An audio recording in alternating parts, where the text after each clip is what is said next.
dedicated an entire Caribbean island to the boosting and conservation of Madagascar's ring-tailed lemur, founded the Special Award for the Environment, and, perhaps most notably, a key member in the Ocean Elders organization. The group, made up of influential individuals in business, entertainment, and art, is devoted to raising awareness for environmental issues. Other members include people like Neil Young, Jackson Browne, and Jean-Michel Cousteau, Fabian's father. But what would become of the blue hole?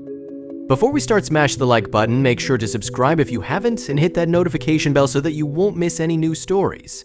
Our planet is facing many environmental catastrophes in recent years, and one of the biggest ones is that of plastic waste.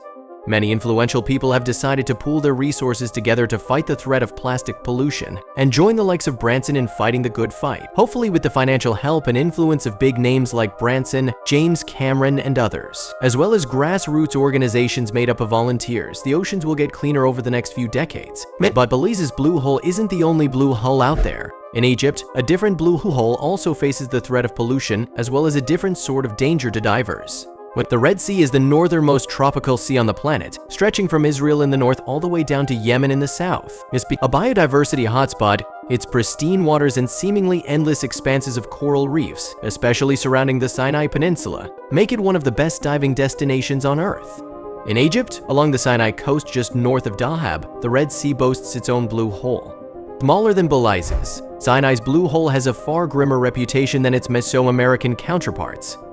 Unlike Belize's blue hole, the one in Sinai doesn't require a boat to reach. It's actually right off the beach, but accessing it isn't as easy as simply jumping in the water, and its proximity to land does not assure its safety. Sinai's blue hole is notoriously dangerous, and only experienced divers are permitted to access it, and even then, only when accompanied by a local guide. The reason for the hole's notorious reputation is in an underwater structure known as the Arch. The Arch is a tunnel which runs beneath the reef and connects the blue hole to the open sea. Ayadzarek connects the blue hole to the open sea, but due to its depth and confusing shape, many divers can become disoriented when they attempt to traverse it, often succumbing to nitrogen narcosis, a physical phenomenon that takes hold of divers at large depths, losing their way, and sometimes their lives. Due to the confusing shape of the Arch, as well as the hallucinations and disorientation caused by nitrogen narcosis, only very experienced divers are allowed to explore the blue hole in Sinai.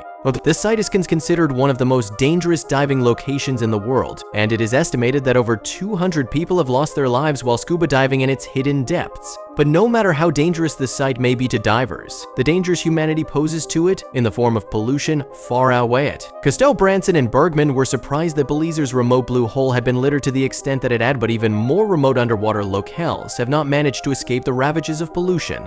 The Mariana Trench is the deepest point in the Earth's oceans, and when ocean explorers reached its bottom, alongside fascinating marine life and geological formations, they were able to spot quite a few plastic bags and other man-made garbage. The Deep Sea Debris Database is a project in which thousands of divers document the trash and garbage they find in their underwater excursions. Out of all of the waste recorded in the database, plastic is, by far, the most common. Other materials include processed woods, metal, rubber, and cloth. Most of plastic detected, 89%, originates in single-use plastics like disposable water bottles and utensils. Where is it all coming from? The United States National Oceanic and Atmospheric Administration, NOAA, has sent multiple exploration vessels to the bottom of the Mariana Trench, and in 17% of the images their submersibles have taken, organisms can be seen entangled or otherwise engaging with plastic debris. But the Mariana Trench is one of the most remote locations on Earth. Deep under the ocean, it is far removed from any human habitation. So where is all this plastic coming from? A recent study conducted in the Mariana Trench indicates that the trench has a higher overall level of pollution than some of China's most polluted rivers. This is due to the fact that as plastics break down into ever smaller particles, they find it easier to float downward, eventually reaching the lowest spot they can, the trench. Ocean pollution isn't just due to waste being dumped directly in the sea, but also from rivers that flow into it, sometimes even originating in landlocked countries. Is there a way to stop this kind of pollution? The Great Pacific Garbage Patch is a large swath of ocean stretching from California to Hawaii. Roughly the size of Texas, it isn't, like many people often imagine, a huge island made of plastic bottles.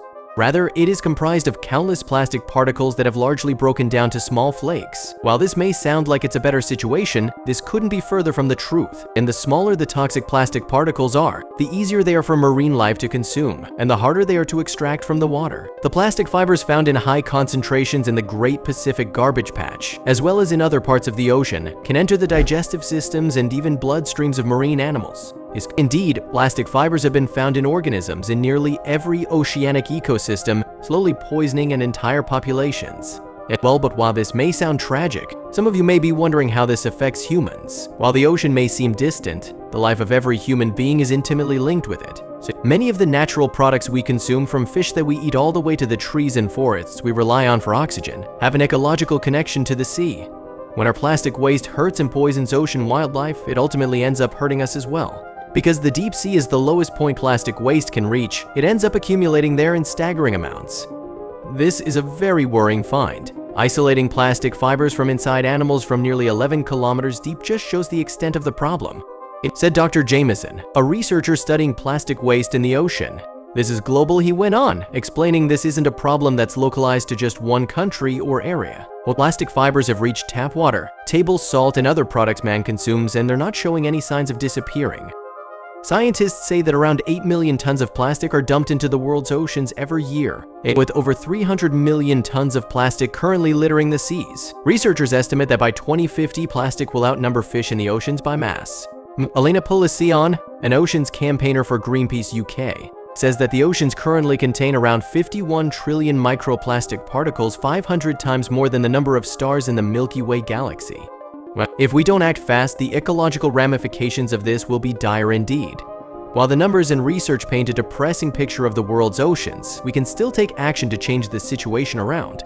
In addition to stopping ocean dumpage, it is important to drastically reduce our use of single-use plastics like plastic bags, cups, straws, and packaging.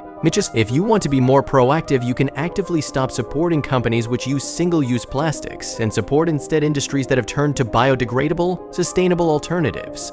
With more and more people becoming aware of the dangers of pollution,